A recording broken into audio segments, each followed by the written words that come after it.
చూస్ country delight, live better. ఇప్పుడే country delight యాప్ని download చేసుకోండి.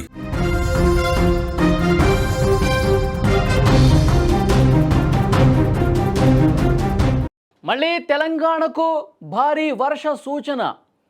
మొన్నటి వరకు భారీగా వర్షాలు పడ్డాయి. మోంతా తుపాను తీరాన్ని దాటి తన బీభత్సాన్ని చూపిస్తోంది.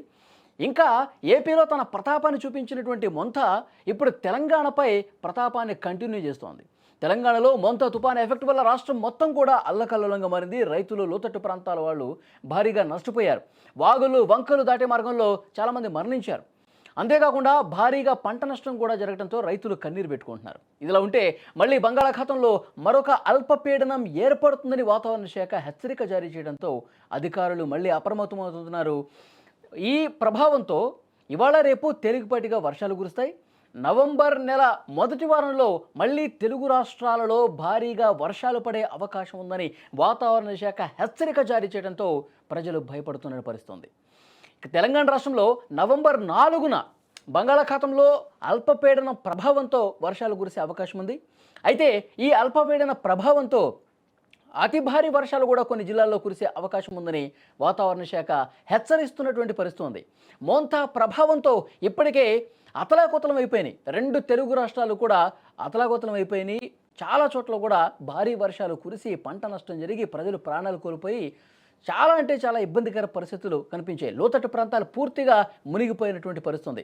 కానీ ఇప్పుడు ఇంకొకసారి అల్పపీడన ద్రోణి ఏర్పడుతోంది. మళ్ళీ అది వాయుగుండంగా మారి తుపానుగా ఎక్కడ బలపడి విరుచుకుపడే అవకాశం ఉందా అని చెప్పి పెద్ద ఎత్తున ప్రజలు ఆందోళన చెందుతున్నటువంటి పరిస్థితి. వాతావరణ శాఖ చాలా స్పష్టంగా చెప్తుంది, నవంబర్ 4 తర్వాత మళ్ళీ ఈ అల్పపీడన ద్రోణి వాయుగుండంగా మారే అవకాశాలు ఎక్కువ కనిపిస్తున్నాయని చెప్పి సమాచారం వస్తుంది. ఇప్పటికే మనం చూస్తున్నాం, గత వారం రోజులుగా వర్షాలు ఏకబిగిన కురిశాయి. అక్కడ కాకినాడ దగ్గర తుపాను తీరం దాటుతున్నటువంటి సమయంలో ఎలాంటి బీభత్సమైనటువంటి వర్షాలు పడ్డాయి, ఎలాంటి పెనుగాలులు వీచాయి.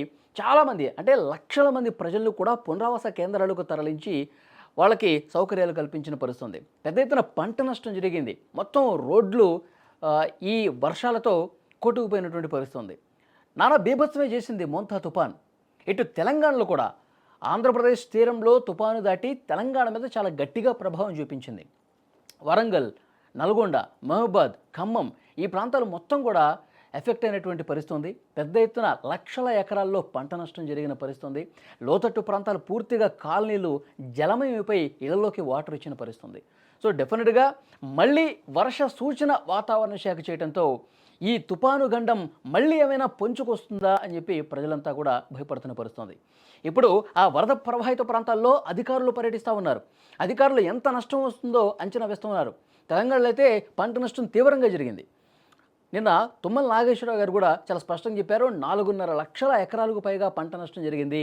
చాలామంది వరి, ధాన్యం మొత్తం కూడా డ్రైనేజీలో కలిసిపోయి ఇబ్బంది పడ్డ పరిస్థితుంది. పూర్తిగా ధాన్యం తడిసిపోయినటువంటి పరిస్థితుంది. ఇంకా మాకు జీవితం చాలా కష్టంగా మారుతుంది, మమ్మల్ని ఆదుకోండి అని చెప్పి అధికారులు కాళ్ళు పట్టుకున్నటువంటి పరిస్థితులు ఆ వీడియోలు కూడా మనం చూసాం. ఇంకా ఇప్పుడిప్పుడే కుదురుకుంటా ఉన్నారు. రైతులైతే సర్వస్వం కోల్పోయారు. పశు సంపద కూడా కోల్పోయినటువంటి పరిస్థితి. పాడి పశువులు ఈ వరదలో మునిగిపోయి కొట్టుకుపోయిన పరిస్థితుంది. 16 మంది ఈ వాగుల్లో కొట్టుకుపోయి చనిపోయిన పరిస్థితి. చాలా కుటుంబాల్లో ఈ మోంతా తుపాను ప్రభావం అనేది ఆ కుటుంబాలను పూర్తిగా నాశనం చేసినటువంటి పరిస్థితి. సో డెఫినెట్గా వర్షాలంటేనే భయపడే పరిస్థితి ఉంది. వాతావరణ శాఖ మరొక హెచ్చరిక జారీ చేసింది. 4 తర్వాత మళ్ళీ వర్షాలు పడే అవకాశం ఉంది. తెలంగాణలో చాలా జిల్లాల్లో భారీ వర్ష సూచన ఉంది. ఇది వస్తున్నటువంటి సమాచారం. సో డెఫినెట్గా ఇటు ఆంధ్రప్రదేశ్ ప్రభుత్వం, తెలంగాణ ప్రభుత్వం నష్టపరిహారం అందించడంలో భాగంగా అధికారులను క్షేత్రస్థాయిలో పర్యటనలకు పంపిస్తూ ఉన్నారు. నిన్న వరంగల్లో కావచ్చు, హైదరాబాద్లో కావచ్చు, చాలా చోట్ల కూడా ముఖ్యమంత్రి రేవంత్ రెడ్డి గారు, మంత్రులు అందరూ కూడా ఆ ప్రాంతాల్లో పర్యటించి ప్రజలకు భరోసా ఇచ్చే ప్రయత్నం చేస్తున్నారు. తడిసినటువంటి ప్రతి ధాన్యపు గింజను కూడా ప్రభుత్వమే కొంటుందని చెప్పి భరోసా ఇచ్చిన పరిస్థితి ఉంది. పత్తి కావచ్చు, మొక్కజొన్న కావచ్చు, వరి, ఈ రైతులందరినీ కూడా డెఫినెట్గా ప్రభుత్వం ఆదుకుంటుంది. ఎకరాకు 10,000 రూపాయలు ఇచ్చి ఆదుకుంటుందని చెప్పి కొంతలో కొంత ఉపశమనం కలిగించే పరిస్థితి ఉంది.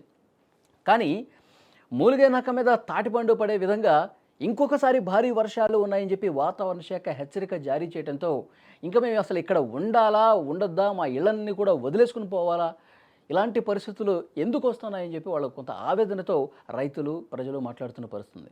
ఆ రోజు మనం వరంగల్లో కూడా చూసాం, హన్మకొండలో చూసాం, మొత్తం ఎక్కడికక్కడ పెద్ద ఎత్తున జలదిగ్బంధంలో పట్టణాలన్నీ కూడా ఉన్నటువంటి సిచ్యువేషన్ ఉంది. అటు ఆంధ్రప్రదేశ్లో కూడా తీర ప్రాంత జిల్లాలు ప్రకాశం కావచ్చు, బాపట్ల కావచ్చు, ఎన్టీఆర్ జిల్లా కావచ్చు, కాకినాడ, కోనసీమ ఇవన్నీ కూడా బాగా ఎఫెక్టెడ్. అటు విశాఖలో అయితే పెద్ద పెద్ద భారీ వృక్షాలు కూడా కూలిపోయి పడిపోయినటువంటి పరిస్థితి ఉంది. తడిచిపోయినటువంటి గోడలు వాటర్కి నాని ఆ గోడ కూలిపోయి కొంతమంది చనిపోయినటువంటి పరిస్థితి ఉంది. సో డెఫినెట్గా వాతావరణ శాఖ ఇస్తున్నటువంటి హెచ్చరిక మళ్ళీ ప్రజల్లో భయాందోళన రేకెత్తిస్తున్న పరిస్థితి. ఈ మోంతా లాంటి తుఫాను ఇంకొకటి వస్తే ఇంకా చాలా అంటే చాలా కష్టమైపోతుంది, నరకం అనుభవించే పరిస్థితి వస్తుంది. మళ్ళీ ఇంకొక తుఫాను ఇప్పట్లో రావద్దని చెప్పి వేడుకున్న పరిస్థితి. కానీ వాతావరణ శాఖ అధికారులు మళ్ళీ స్పష్టంగా చెప్తున్నారు, ఆగ్నేయ బంగాళాఖాతంలో మరొక ద్రోణి ఏర్పడే అవకాశం ఉంది. ఆ ద్రోణి బలపడి వాయుగుండంగా మారే సూచన ఎక్కువగా కనిపిస్తుంది. అది దిశను మార్చుకోకుండా ఇదే విధంగా వస్తే గుంటూరు దగ్గర తీరం దాటే పరిస్థితి ఉంది. అలాంటి సిచ్యువేషన్ వస్తే మళ్ళీ ఇటు తెలంగాణ కావచ్చు, ఆంధ్రప్రదేశ్లో కావచ్చు, చాలా జిల్లాల్లో భారీ వర్షాలు కురిసే అవకాశం ఉంది. ప్రజలు అప్రమత్తంగా ఉండాలి. అందుకే ప్రభుత్వానికి కూడా అప్రమత్తంగా ఉండాలని చెప్పి ఒక సూచన, ఒక హెచ్చరిక వాతావరణ శాఖ చేసినటువంటి పరిస్థితి ఉంది.